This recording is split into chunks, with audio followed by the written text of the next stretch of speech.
Well, the yacht, I think very few people expected us to go the Admiralty route. Once we were told, and again I issued a press statement, once we were told that as a result of Prime Minister's visit to the President, and at that level it was a decision at the highest level, I was just told about it, and we were asked to think about how would the Malaysian jurisdiction bite, how would Malaysian jurisdiction be triggered when the boat finally arrives in Malaysia. One option was AMLA, but AMLA had its disadvantages, and that's when we went the Admiralty route. The great advantage of the Admiralty route, and I'm not a shipping lawyer, but I'm a corporate commercial lawyer, and I know enough of corporate commercial matters to know that shipping law, or Admiralty law, is in many ways universal as a result of the British Navy and British shipping law. Half the world uses British shipping law and law of merchants, and the arrest mechanism. The government of Malaysia is a plaintiff. The 3 1MDB companies are plaintiffs. And the substantive issue in the proceedings is the ownership of the yacht. We, the plaintiffs, assert that we are the true beneficial owner. The yacht is held in constructive trust for us because our monies were used. Of course, if and when there is a contest by Jho Low or anybody else, they will no doubt assert that they are the owners. And the critical substantive issue before the Admiralty judge in the KL High Court is to determine ownership. And that depends on the contests and the defenses raised. And in the interim, the ship is arrested on an ex parte basis, very much like an injunction or a Mewah injunction or whatever, ex parte. The other side is entitled to apply to set it aside. And the ship can be sold pending litigation.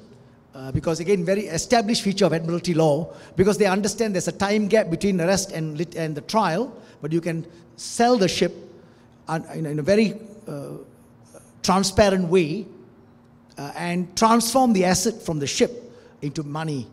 So if everything goes well, it will be done in about 3-4 months, because obviously Malaysia doesn't need a ship. No sovereign country wants to have a yacht of this luxury. So everybody's agreed that it's going to be sold in a very open, transparent way, and it'll be transformed into cash, and hopefully we'll keep it in some fixed interest earning account, and that will go to the winner of the civil suit rather than the ship. So that's essentially the yacht problem. Jho Low, through his lawyers, have issued statements many times that the Malaysian government is actually hijacking the legal proceedings, and it's been tried by the trial of public opinions, and then he's the scapegoat and so on.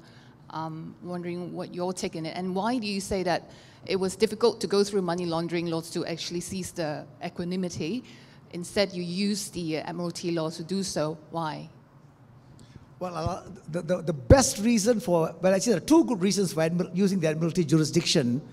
It is essentially, in a loose sense, it represents conflict of laws, private conflict of laws, where there's a lot of harmony between the countries. So a lot of people understand in other countries the advantages of Admiralty, going the Admiralty way rather than AMLA.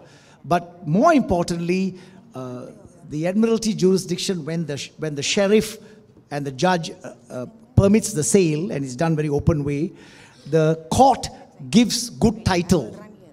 So obviously, and I give you a simple example, the National Land Code. If you are going to buy foreclosed land under the National Land Code, the court gives you good title. The buyer gets good title. So nobody is going to part with 200 million US to buy a yacht unless they get good title. The Admiralty sales give good title.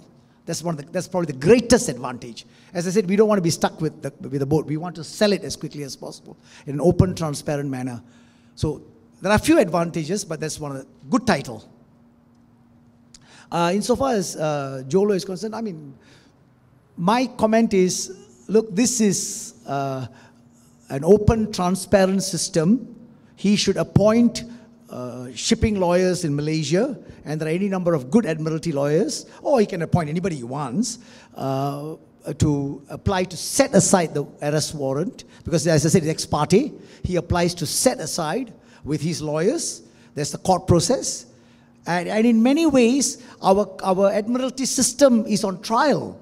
So if the judges, if the judiciary is concerned about its reputation, it's got to make sure that it makes the right decisions if there are applications. So in many ways, we would very much like him to appoint lawyers to challenge this, because that way we can see Malaysian shipping law, Malaysian judiciary all performing to high standards. Let's set a high benchmark. So tell him to appoint lawyers and apply to set aside.